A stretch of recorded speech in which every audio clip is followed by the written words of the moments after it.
Énormément de mal à imaginer que les choses pourraient être inversées, que les hommes soient plus petits que les femmes. Un monde où, dans la rue, vous voyez l'inverse de ce qui se passe aujourd'hui. Il y a pourtant des espèces animales où les femelles sont plus grandes que les mâles.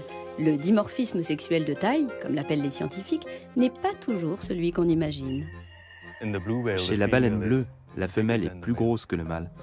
Ce qui veut dire que le plus grand mammifère au monde est non seulement la baleine bleue, mais c'est la femelle baleine bleue. Vous saviez, vous, que le plus grand animal sur Terre était une femelle? Alors, pourquoi, chez les humains, les mâles sont-ils toujours les plus grands? C'est un formidable sujet de recherche. Comprendre le dimorphisme, c'est nous comprendre nous-mêmes. Pourquoi nous sommes tels que nous sommes.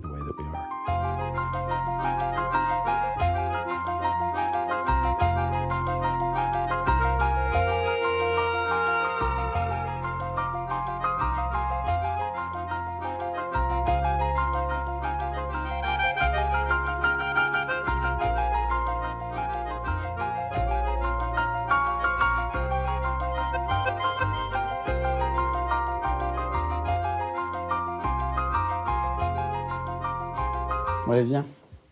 Tiens, vas-y, mets-toi là, vas-y, serre bien les pieds. Voilà, rentre le ventre. Regarde droit devant. Voilà. Pour grandir, il faut de l'énergie, il faut de l'oxygène qui arrive dans les cellules, il faut des hormones pour alimenter l'ensemble de la machinerie. Donc la croissance est vraiment une résultante de plein de facteurs. Comme nous le dit la médecine, nous grandissons par un jeu complexe d'hormones, dont la plus connue est l'hormone de croissance. Sécrétée dans le cerveau par l'hypophyse, pendant les phases de sommeil, elle circule dans le sang jusqu'au foie, où elle déclenche la sécrétion d'autres hormones qui assurent la croissance des os. C'est le cartilage, à leurs extrémités, qui grandit. Cette structure souple se solidifie peu à peu jusqu'à l'âge de la taille adulte, aux environs de 18 ans. La taille dépend de notre patrimoine génétique. Ça se voit. Il y a des familles de grands et des familles de petits. Mais au sein d'une même famille, tous ne font pas la même taille, et les hommes sont en général plus grands. Y aurait-il un gène de la grande taille pour les hommes et celui de la petite taille pour les femmes ? Dans les dernières années, il y a eu beaucoup d'efforts pour essayer de savoir à quel endroit sur les 30 000 gènes du génome, eh bien, il y a des gènes qui jouent un rôle dans cette variation de la taille. Il y a eu beaucoup d'efforts là-dessus. Ces efforts, pour l'instant, ils nous ont dit que dans plein d'endroits du génome, des dizaines de régions, il y a des régions qui jouent un tout petit rôle, mais finalement qui, pour l'instant, n'arrivent pas à expliquer plus que 5% de cette variabilité.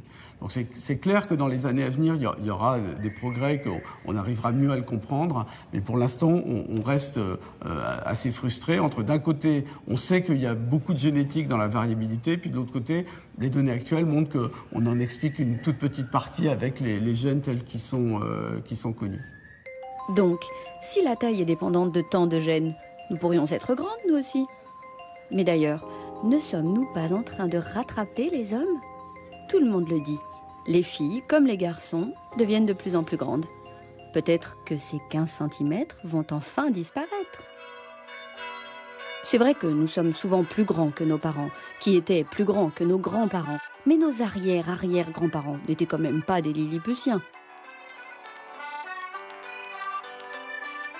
Pour avoir une idée de l'évolution de la taille, il faut quitter l'individu et réfléchir au niveau des groupes, des populations. C'est le travail des historiens. Ils calculent la taille moyenne des populations et étudient ces variations. C'est l'anthropométrie. À partir des registres d'enrôlement des armées, Laurent Héberger a ainsi retracé les variations de la stature en Europe sur plus de 4 siècles.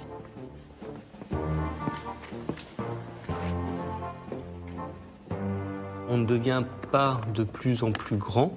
On observe en fait des périodes de croissance et puis de décroissance. On est plus dans des phénomènes d'ordre cyclique que linéaire. Pour le XXe siècle, on constate qu'il n'y a pas d'évolution régulière de la stature, enfin de croissance donc régulière de la stature, mais au contraire, on a des pays où on assiste à des stagnations, voire même à des régressions.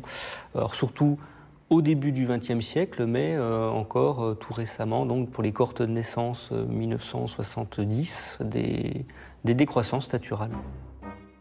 Un cliché qui tombe. On ne devient pas de plus en plus grand. Certains disent même que l'on deviendrait par contre de plus en plus gros.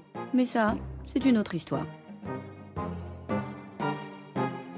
Concernant les femmes, il n'y a pas de femmes qui font le service militaire, donc on a recours à des registres de prison. On n'a pas d'indication sur les femmes avant le 19e siècle. Or, l'histoire anthropométrique montre que dans cette période de difficulté, surtout de la première moitié du 19e siècle, la stature diminue, mais la stature des femmes, en général, diminue avant celle des hommes. Et quand la reprise a lieu, la stature des femmes augmente plutôt après celle des hommes. Les hommes sont-ils prédestinés à toujours nous dominer de leurs centimètres? Parce que nous n'allons pas les rattraper si nous sommes les premières à diminuer de taille et les dernières à grandir. Il doit bien y avoir des explications à ces changements de taille.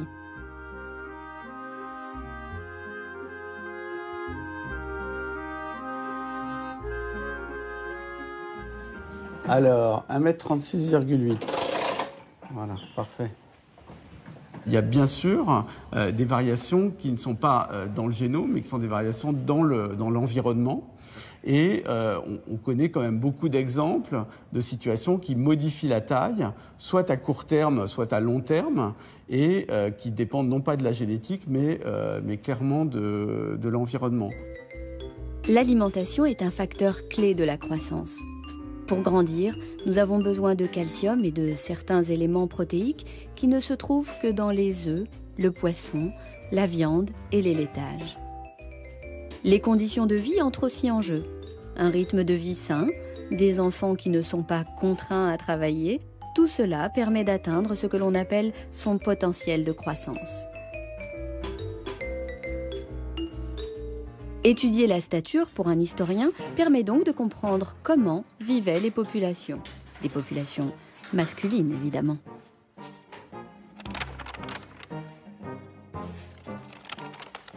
L'avantage de ces registres, c'est qu'on a, surtout quand il s'agit de registres de conscrits, l'ensemble de la population qui est enregistrée. Donc ça permet de voir, par exemple, que en général, les cols blancs sont plus grands que les cols bleus, que les ouvriers agricoles et les ouvriers du textile sont parmi les plus petits. Et en Angleterre, pour citer cet exemple, où là, les inégalités atteignent vraiment des sommets, au début du 19e siècle, à la période de l'adolescence, les aristocrates dominent littéralement de 15 cm en moyenne les rejetons des classes populaires londoniennes. Tiens, là aussi il y avait 15 cm de différence. La taille est donc un indicateur du niveau social, des conditions de vie, d'alimentation et de santé. Ici règne une hygiène stricte d'où n'est pas absente une certaine coquetterie. Surveillé et soigné par un personnel nombreux, attentif et qualifié, ce petit monde recouvre peu à peu la santé sans presque s'en apercevoir. Ce qui était vrai dans les siècles passés l'est toujours à notre époque. Les mêmes processus sont à l'œuvre et les médecins peuvent maintenant expliquer comment le corps peut arrêter de grandir. Dans des situations de famine, eh bien, on a dans notre système, dans notre génome, des éléments qui permettent de réguler la croissance et finalement de protéger les fonctions essentielles, comme par exemple le développement du cerveau, au détriment, je dirais, d'une fonction qu'on peut considérer comme un peu de luxe, c'est-à-dire la croissance. L'organisme arrête de grandir pour se protéger et pas gaspiller l'énergie qui est en toute petite quantité. Donc il y a une plasticité entre notre patrimoine génétique et puis les influences extérieures qui finalement nous modèlent tel qu'on est au niveau de la taille adulte. La taille est donc le résultat de notre génome et de nos conditions de vie. Mais cela ne nous dit toujours pas pourquoi les femmes mesurent 15 cm de moins. Pendant l'enfance, garçons et filles grandissent à peu près de la même façon. Les filles démarrent plus tôt, grandissent un petit peu moins pendant la puberté. Les garçons, ils ont plus le temps de grandir avant le développement de leur puberté, et puis ils grandissent un peu plus pendant leur puberté. Puis finalement, c'est deux différences. Une différence dans dans la chronologie et une différence dans l'amplitude, c'est ça qui fait la différence moyenne qui existe entre les hommes et les femmes. La voilà l'explication. Les garçons grandissent plus longtemps que les filles. Pour les médecins, le film serait déjà fini. C'est normal, ils ont besoin de savoir comment le corps fonctionne pour le soigner.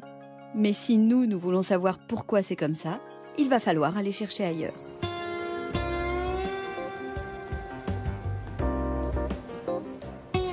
Là où s'arrête l'investigation de la médecine, commence celle de la biologie de l'évolution. Le fait qu'il existe des différences de croissance entre mâles et femelles est évident. Il faut bien que mâles et femelles grandissent différemment pour aboutir à ces différences de taille. Le problème, c'est que ces différences de croissance sont une observation. Elles ne sont pas une explication. Pourquoi mâles et femelles grandissent-ils différemment? C'est là toute la question. Expliquer les différences de croissance n'est pas expliquer pourquoi il y a des différences de taille à l'âge adulte entre mâles et femelles. Ce sont deux questions différentes. Si l'on veut aller plus loin que le niveau de l'observation, aussi précis soit-il, il faut entrer dans une dimension qui prenne en compte le temps, l'évolution et qui nous place au milieu des autres espèces. Bienvenue dans le monde de Charles Darwin, où l'homme n'est qu'un primate parmi les autres et où même le lézard peut nous apprendre quelque chose sur nous-mêmes.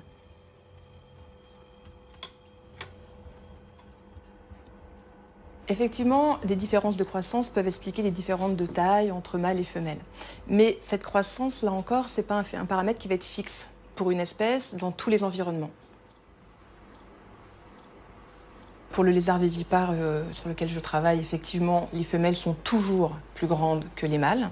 Mais chez d'autres organismes comme les tortues, par exemple, on observe que ce dimorphisme peut varier en fonction des conditions environnementales. Dans certains cas, ça sera les femelles qui seront plus grandes. Et dans des conditions contrastées opposées, ça sera les mâles qui seront plus grands que les femelles. Donc on ne peut pas véritablement dire que pour toutes les espèces, le dimorphisme est fixé. Chez l'homme, qui est un animal comme les autres, les mêmes processus de sélection peuvent se mettre en place. Et de ce fait, le dimorphisme sexuel de taille n'est, à mon avis, pas fixé. Alors les hommes pourraient être plus petits, comme chez les lézards. Et ce n'est pas absurde, c'est de la biologie de l'évolution. Mais ne sont-ils pas plus grands depuis la nuit des temps ? La preuve, c'est bien la petite Lucie, notre australopithèque vieille de plus de 3 millions d'années. À partir des données fossiles, comment distingue-t-on deux formes très ressemblantes provenant d'un même site? Sont-elles mâles ou femelles? Est-ce un grand mâle et une petite femelle? Ou est-ce peut-être deux espèces différentes? Ici, Lucie en est un excellent exemple. Les archéologues ont décrété que Lucie était une femelle parce qu'elle était petite. Sur le même site, on a trouvé des sujets plus grands et on les a identifiés comme des mâles. Ce qui est certain, c'est que l'on a des petits spécimens et des grands spécimens. La question est de savoir pourquoi les petits seraient des femelles et les grands des mâles. En fait, chez les primates, il existe des cas où les femelles sont en moyenne plus grandes que les mâles.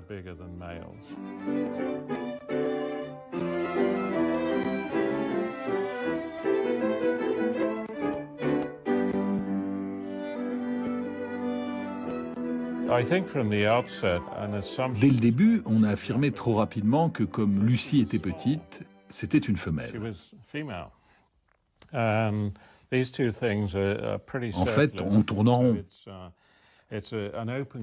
Pour moi, la question reste ouverte. Je ne peux pas vous dire quelle est la bonne réponse. Il est possible que l'on ait des petites femelles et des grands mâles, mais il est aussi envisageable qu'on soit en présence de deux espèces. Je ne vois pas comment les scientifiques pourraient répondre à cette question de façon certaine. Certains scientifiques sont tellement sûrs que les mâles doivent être plus grands qu'ils ont décidé que Lucie était une femelle, simplement parce que c'était un petit fossile. Ça alors, ce préjugé sur la différence de taille est tellement ancré dans nos têtes qu'il peut brouiller l'analyse scientifique. Mais pourquoi aller chercher dans un passé lointain les raisons de notre différence de taille actuelle? Que nous dit exactement la théorie de l'évolution? Les scientifiques ont posé comme hypothèse de départ qu'une mutation avait eu lieu sur des gènes liés à la taille qui ne seraient actifs que chez les hommes. Cette mutation a produit un homme plus grand. Il a transmis sa grande taille à ses fils, pas à ses filles. Cette grande taille est avantageuse, elle se propage. Globalement, la taille des hommes augmente, pas celle des femmes. La question qu'il faut résoudre est donc: pour quelle raison une grande taille est-elle avantageuse pour l'homme?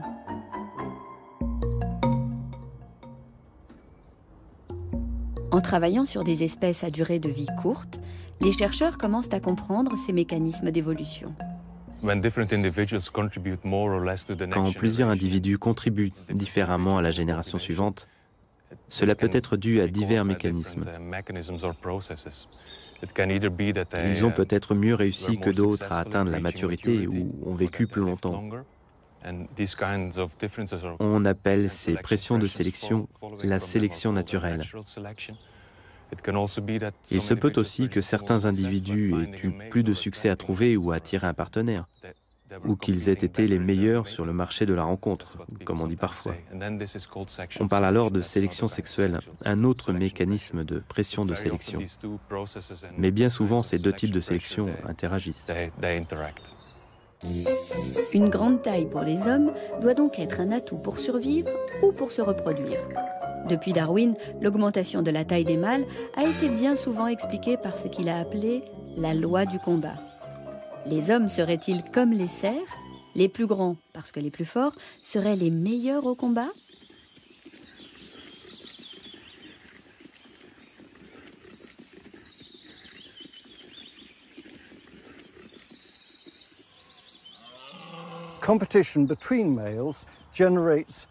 Une compétition entre les mâles engendre la sélection et l'évolution de caractères qui vont donner l'avantage. Dans certaines espèces, c'est la taille physique. Chez les animaux où cette compétition existe et où les mâles se battent en se repoussant notamment à coups de bois ou de cornes, la taille compte beaucoup.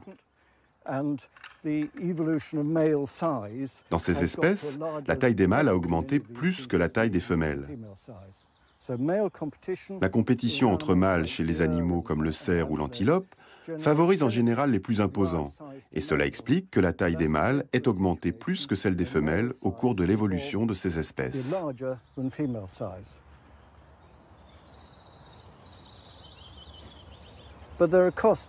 Mais cette histoire a des coûts. En effet, plus votre taille est importante, plus vous avez besoin de manger, et plus vous allez souffrir en cas de pénurie alimentaire. Lors de pénuries sévères, les mâles ont beaucoup plus de chances de mourir que les femelles quand ils sont beaucoup plus gros, et ils ont toutes les chances de succomber avant les femelles. Les différences de taille corporelle ont ainsi un coût pour les mâles.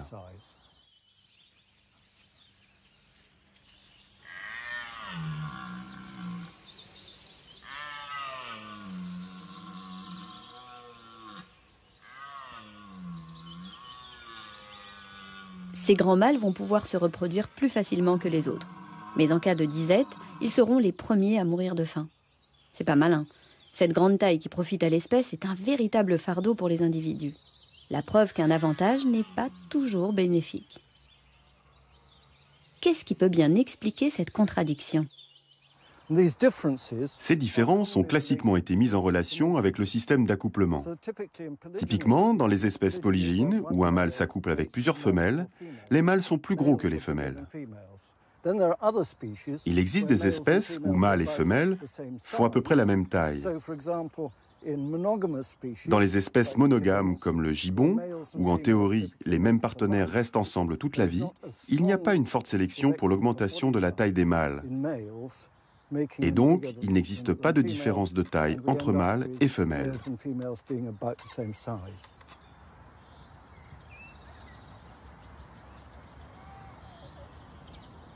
C'est le cas de tous les mammifères strictement monogames.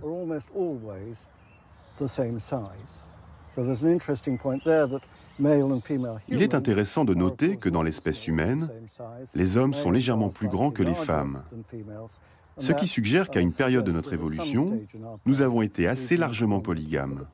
Cela implique que chaque homme en particulier a plusieurs partenaires et a des enfants avec plusieurs femmes tout au long de sa vie. Alors nous serions plus proches des cerfs que des gibbons? Et le corps des hommes serait le signe d'une polygamie peut-être pas si lointaine? Dans ce cas, il a bien fallu que, comme les cerfs, ils aient des armes pour se battre. Et ça devrait laisser des traces dans leur corps.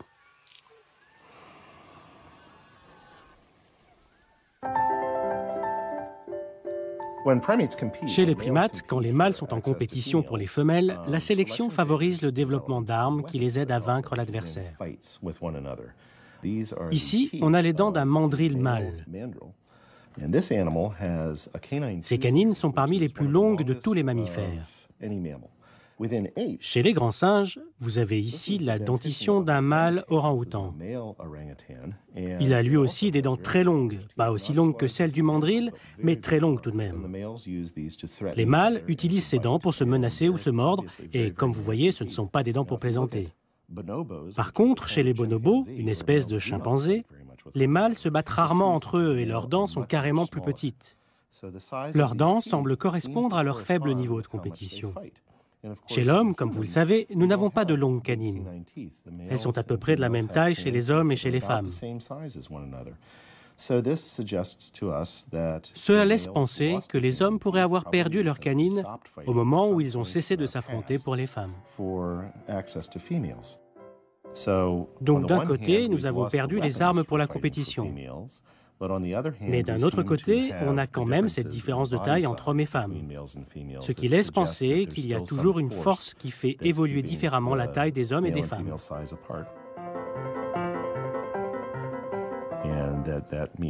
Cela signifie que la différence de taille entre hommes et femmes n'aurait plus rien à voir avec la compétition, ce qui est en accord avec ce que nous apprennent les dents. Le grand costaud peut aller se rhabiller.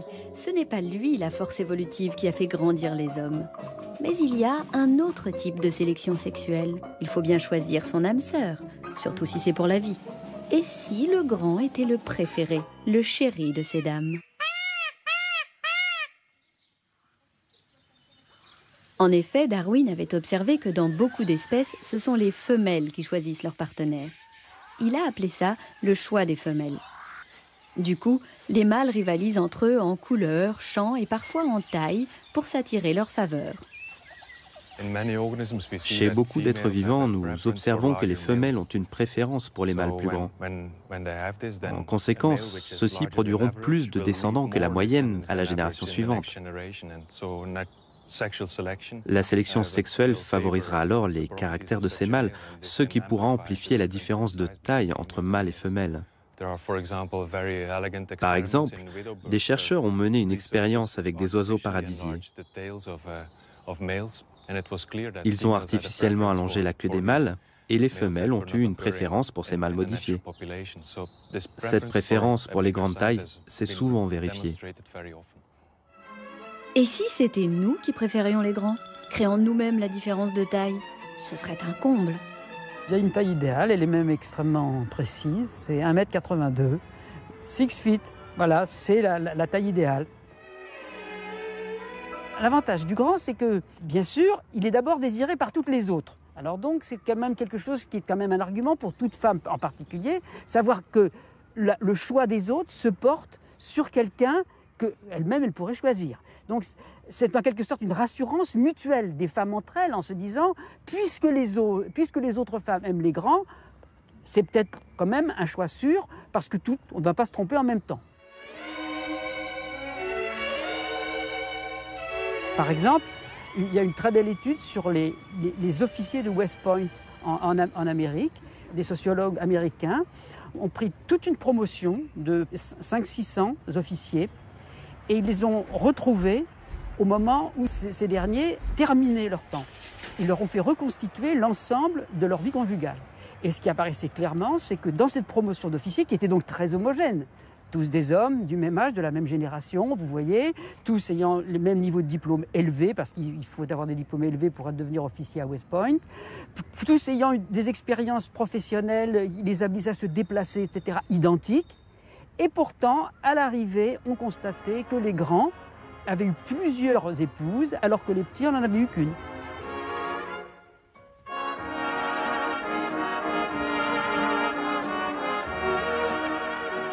De tous les primates, l'homme est sans doute le plus difficile à étudier, parce que nous mentons et que nous nous accouplons en privé et en secret, ce que ne font pas les autres animaux. Il est très difficile pour un scientifique d'étudier notre sexualité et ce qui oriente nos choix de partenaires. En conséquence, il est très difficile de se figurer pourquoi les femmes préféreraient des hommes plus grands qu'elles et les conséquences que ce choix a pour elles. Les femmes peuvent préférer les grands parce qu'ils sont génétiquement supérieurs et que leur descendance est de ce fait meilleure.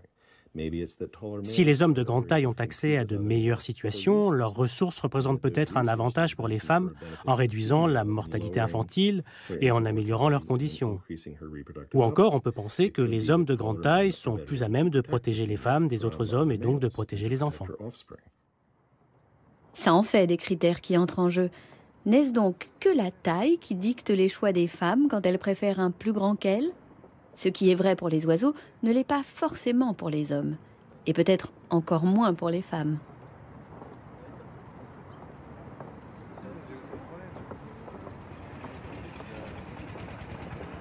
Si ce n'est pas la sélection sexuelle, alors il reste la sélection naturelle. Si l'homme avait grandi en tirant son arc, pendant que la femme, faible cueilleuse, restait petite. Les grandes girafes ont bien été sélectionnées parce qu'elles arrivaient mieux à trouver leur nourriture. Des biologistes ont affirmé que les grands seraient les meilleurs à la chasse, les plus forts à l'ouvrage, ce qui aurait sélectionné une plus grande taille de l'homme partout dans le monde.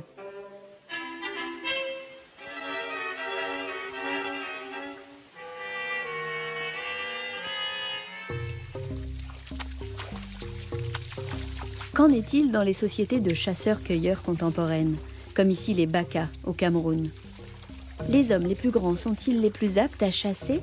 Et les femmes qui fouillent le sol ont-elles intérêt à être plus petites? Ce n'est plus aux biologistes de répondre, mais aux ethnologues qui étudient avec force détail nos cultures et leurs organisations. Il y a des populations petites qui chassent autant que des populations plus grandes. Les hommes font un gros travail, évidemment, quand ils vont à la chasse. Ce n'est pas facile de faire la chasse. Par contre, les femmes ont un travail aussi dur et fatigant que la chasse. Mais c'est vrai que les femmes font un travail plus continuel. Elles ont rarement des grands moments de repos.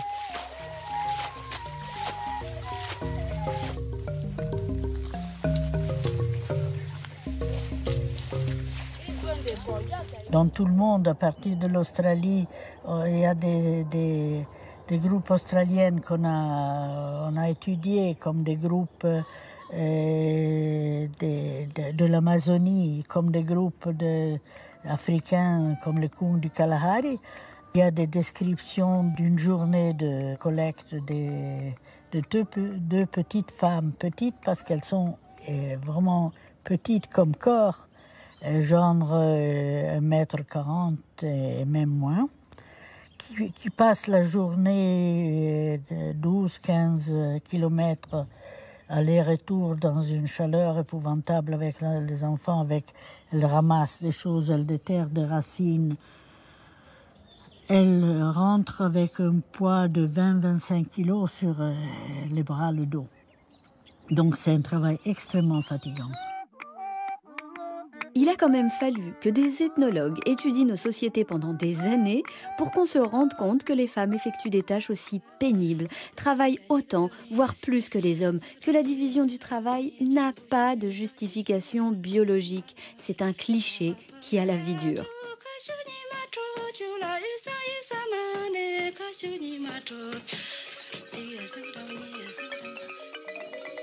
Les femmes ne sont ni faibles ni fragiles, mais les sociétés ont toujours mis en avant le travail de l'homme et considéré celui de la femme comme subalterne. Les hommes ne sont donc pas des girafes. Ce n'est pas la recherche de nourriture qui les a fait grandir. Le problème, c'est qu'aucun des modèles qui expliquent l'augmentation de la taille des mâles ne fonctionne vraiment dans notre espèce. Alors il n'y a pas de réponse. Et si c'était la question qui était mal posée? Beaucoup de gens se sont interrogés sur les raisons d'être du dimorphisme sexuel. Pourquoi y a-t-il cette différence? Ce qui est intéressant, c'est que la plupart se sont posé la question en des termes sexistes, sans s'en rendre compte. Pourquoi les mâles sont-ils plus grands que les femelles? Cela implique que la femelle est un point de comparaison passif et que la sélection naturelle agirait sur le mâle pour le rendre plus grand pour X raisons. Mais on peut aussi renverser la question. Au lieu de se demander pourquoi le mâle est plus grand que la femelle, on peut se demander pourquoi la femelle est-elle plus petite que le mâle. Les femmes ne seraient pas une référence passive.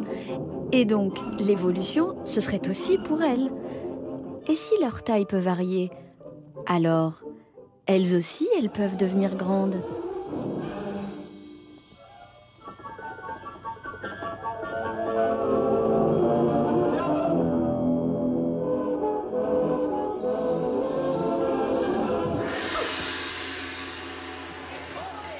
Il a fallu attendre les mouvements féministes pour que les scientifiques renversent leur point de vue et s'intéressent à la taille des femmes.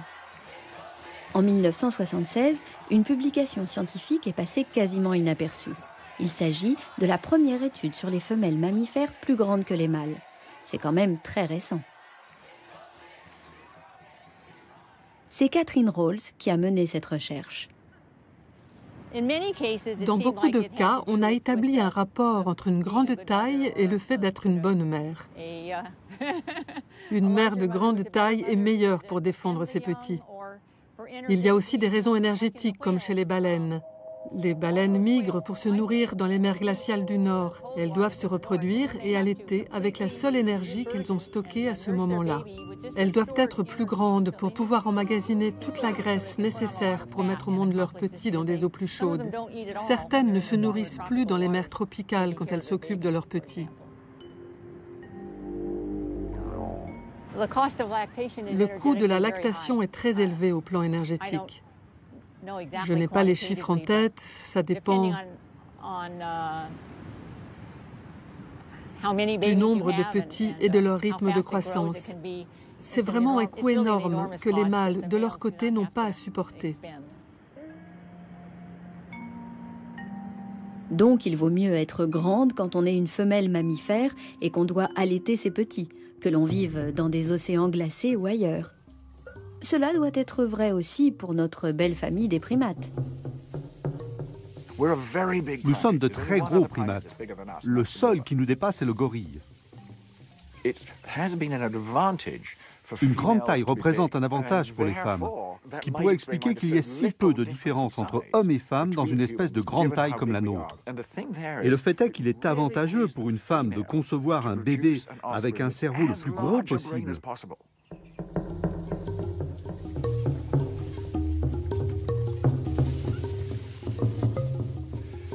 Le cerveau grandit beaucoup après la naissance, mais le lieu le plus sûr pour sa croissance est quand même in utero, dans le ventre de sa mère.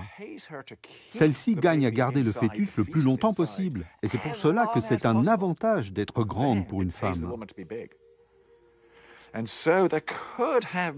Contre toute attente, les femelles humaines auraient un avantage à grandir bien plus. Les femmes ont donc intérêt à être grandes, ce qui n'est pas le cas pour les autres primates. Tiens donc, parmi toutes les femelles primates, les femmes sont celles qui auraient le plus intérêt à être grandes pour garder leur bébé in utero le plus longtemps possible. Le problème, c'est qu'il faut les mettre au monde, ces bébés à gros cerveau. Ce n'est pas forcément facile. L'homme est un singe très particulier. et qui a des caractères tout à fait originaux. Parmi ces caractères, les plus remarquables sont certainement son très grand cerveau et puis aussi son mode de locomotion qui est un mode de locomotion bipède.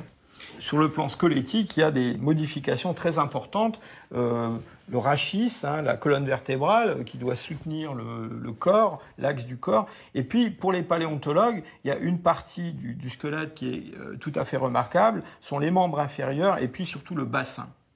Et ce bassin humain, il a justement une forme en bassin, c'est-à-dire c'est une cuvette qui soutient les organes internes, alors que chez les grands singes, qui se tiennent volontiers en position quadrupède, le bassin, c'est plutôt une espèce d'arche auquel les viscères sont suspendus.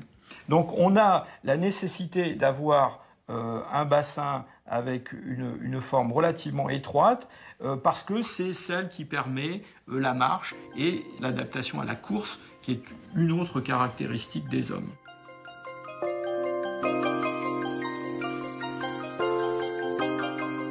Avoir la morphologie du bassin que nous avons, ça représente un gros avantage pour être un bipède efficace et un bipède coureur. Avoir un gros cerveau, ça représente aussi un gros avantage à des tas de points de vue.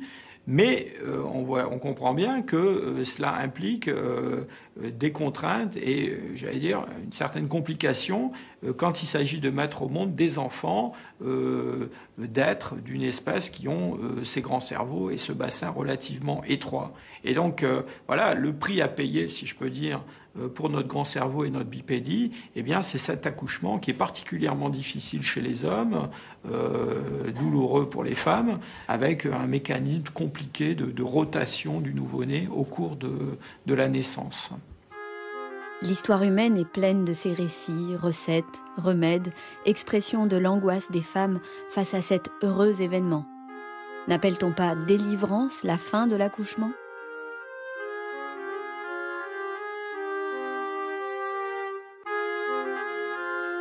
Au XVIIIe siècle, en Europe, un quart des décès des femmes de moins de 50 ans étaient liés à la grossesse.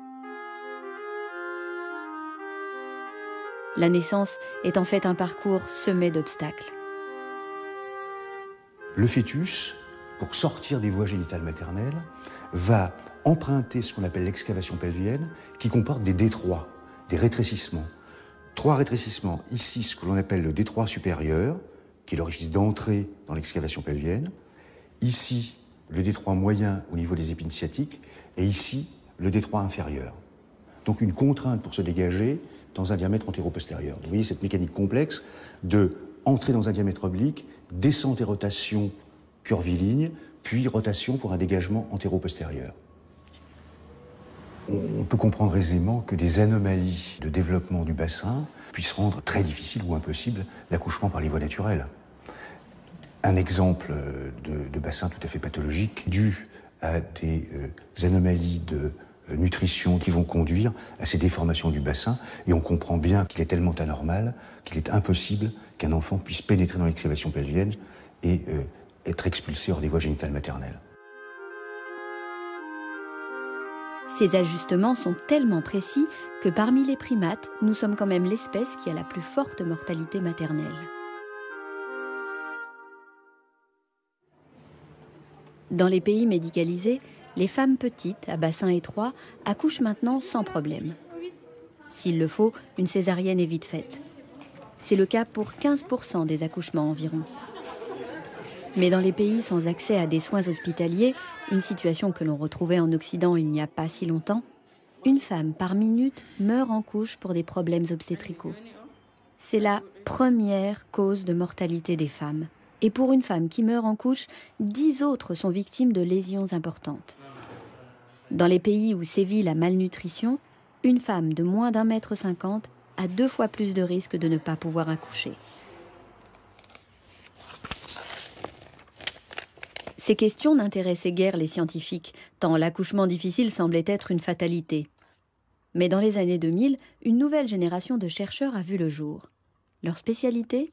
Interroger ce qui peut sembler naturel dans les différences hommes-femmes pour voir s'il ne s'agit pas de construction sociale. C'est ce qu'on appelle les études de genre. En confrontant de nombreuses disciplines, ils amènent des points de vue radicalement différents. Les pressions de sélection naturelle pour l'augmentation de la stature dans la lignée Homo ont été des pressions de sélection obstétriques, disent les paléanthropologues. Et donc en fait, c'était les femmes qui avaient des pressions de sélection pour une grande taille. Et si on suit cette hypothèse, en fait, ce seraient les femmes qui devraient être aussi grandes ou plus grandes que les hommes dans notre espèce. Now, what do you wish to say?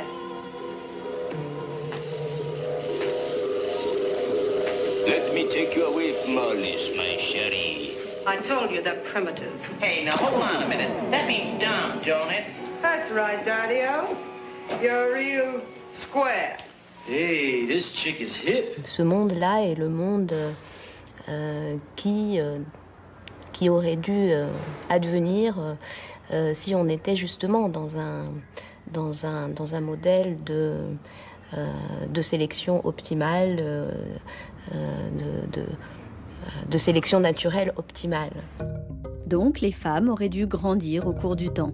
Le cliché sur l'évolution des espèces devrait même être déroulé au féminin. Pourquoi alors ne sont-elles pas plus grandes ?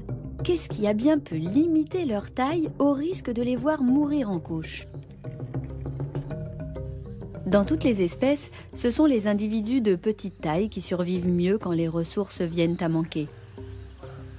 Il vaut mieux être petit en cas de disette, surtout sur du long terme.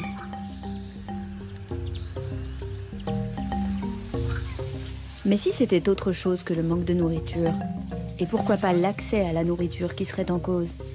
Les primatologues ont observé chez nos tout proches cousins un comportement bien particulier. Une lutte entre les sexes pour la nourriture ? Absolument, sans aucun doute. Si le mâle est beaucoup plus gros que la femelle, il évince la femelle de la nourriture. Même chez les gorilles, là où il y avait profusion de nourriture, j'ai vu des mâles foncer vers les femelles qui avaient trouvé quelque chose de bon, les écarter de l'endroit, s'asseoir et manger. Et les femelles n'avaient plus qu'à aller voir ailleurs.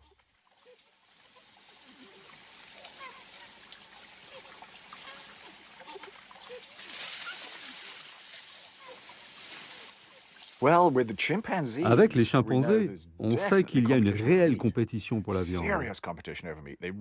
Ils adorent la viande, et ce sont les mâles qui ont tendance à chasser. Et s'il arrive qu'une femelle tue une proie, c'est le mâle qui se l'accaparera. En fait, les femelles ne peuvent pas accéder par elles-mêmes à la viande. Les mâles les en empêchent. Les femelles ne sont pas assez fortes pour la prendre au mâle. Les mâles contrôlent complètement la viande. Et donc les femelles souffrent de la présence des mâles à leur côté. Mais elles ne peuvent rien y faire. C'est la loi de la jungle chez nos amis les chimpanzés. Avec ces mâles qui se battent entre eux pour pouvoir s'accoupler et qui prennent les meilleurs morceaux, pas étonnant que les femelles soient petites, alors que c'est quand même elles qui allaitent les petits. Il paraît qu'il ne leur reste que les insectes et les jeunes pousses pour assurer leurs besoins en protéines.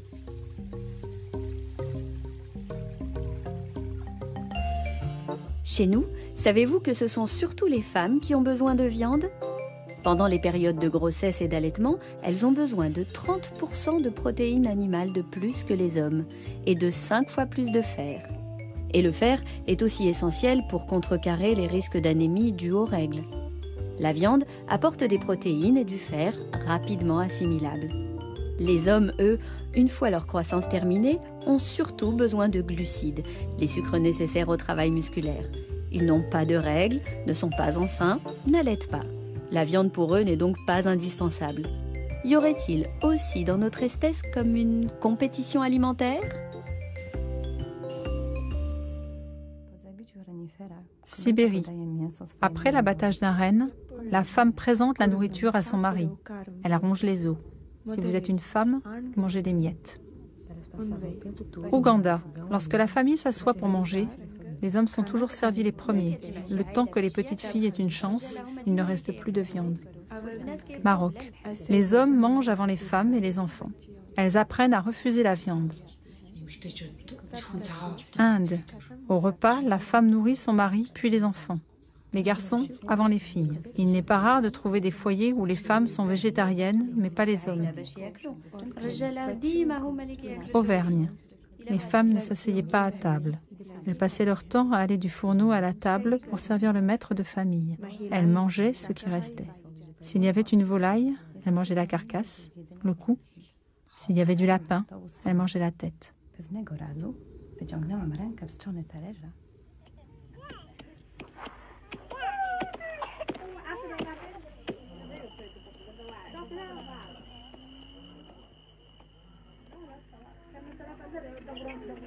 Sur mon propre terrain, au Burkina, alors que j'y allais depuis déjà une vingtaine d'années, de façon régulière, en mission, j'ai mis à peu près ce temps avant de m'apercevoir d'une chose qui aurait dû me crever les yeux dès le début, c'était l'alimentation différentielle des bébés, selon qu'ils sont garçons ou filles. Parce que je voyais bien que c'était pas automatique, que les mères ne donnaient pas systématiquement à un bébé dès qu'il pleurait. Et moi, je mettais ça en prise directe sur la nécessité de l'occupation. Elle avait une occupation très urgente, donc quand elle était très urgente, elle faisait attendre le bébé. Si elle avait plus de temps, elle lui donnait à boire. Et puis un beau jour, je me suis aperçue que c'était au bébé mâle qu'elle donnait à boire et les bébés filles qu'elle faisait attendre. Mais il m'a fallu un temps fou pour le remarquer. Et quand j'ai posé la question, elle me disait toutes, oui, quand un garçon pleure, il faut lui donner à boire tout de suite parce qu'il a le corps rouge. Donc si on ne lui donne pas de fureur, il va éclater, il va se faire du mal. Donc il faut lui donner. Tandis qu'une fille, on la fait attendre. Et pourquoi? Alors là, on va avoir une raison sociologique et non plus physiologique. On me répondait, parce qu'une femme ne sera jamais satisfaite dans toute sa vie et qu'il faut le lui apprendre dès le départ, de lui apprendre la frustration dès le départ. Et c'est quand même intéressant, parce qu'effectivement, vous créez de la sorte deux variétés humaines totalement différentes dans leurs attentes, l'une qui, de façon extrêmement naturelle, et c'est normal puisque c'est comme ça qu'elle a été élevée, va attendre la satisfaction immédiate de tous ses besoins et de toutes ses pulsions, et l'autre qui va être destinée à attendre le bien vouloir de quelqu'un d'autre. C'est quand même extraordinaire comme dressage. Et ça passe par l'alimentaire. Depuis peu, la FAO s'est intéressée à la discrimination alimentaire entre hommes et femmes. Elle a constaté qu'aujourd'hui, les femmes souffrent 2 fois plus de malnutrition que les hommes, et les risques de décès chez les filles sont 2 fois plus importants que chez les garçons. Les femmes sont plus souvent carencées en protéines animales, ce qui entraîne une petite taille, des bassins étroits, de l'anémie, des risques d'accouchement difficiles aux conséquences dramatiques. En fait, les discours de justification des inégalités alimentaires sont majoritairement sur l'idée que c'est les garçons qui ont besoin d'être grands et pas les femmes.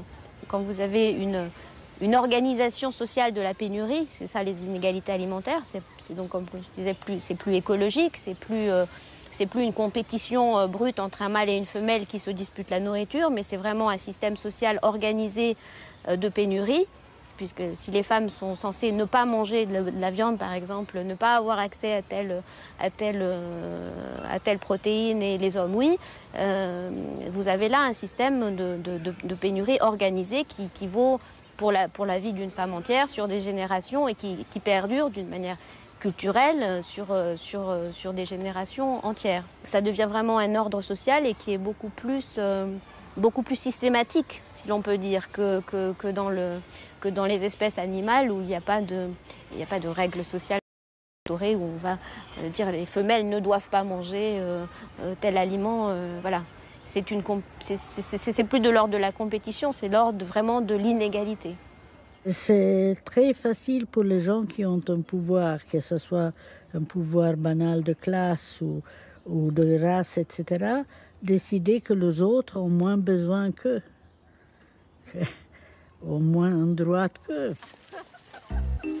Et ainsi, sans y penser, nous nourrissons plus nos garçons que nos filles, épousons des hommes grands plus que des hommes petits et reproduisons nous-mêmes cette différence. Mais est-il possible qu'il y ait dans toutes les cultures humaines de l'inégalité entre les hommes et les femmes ? je dirais qu'il n'y a pas de société où on peut dire qu'il n'y a pas du tout de domination. C'est une aberration presque intellectuelle qu'on n'ait pas vu toutes ces choses-là jusqu'à maintenant. C'est incroyable. Les apparences sont trompeuses. On pouvait croire l'image figée, alors qu'en fait, c'est une histoire en mouvement. Elle nous parle d'une domination que l'on ne remarque pas, tellement elle va de soi. Et nos corps seraient ainsi l'expression concrète d'une inégalité imposée depuis des millénaires, et qui tourne toujours. Rien ne la justifie. Alors les filles, soyons grandes.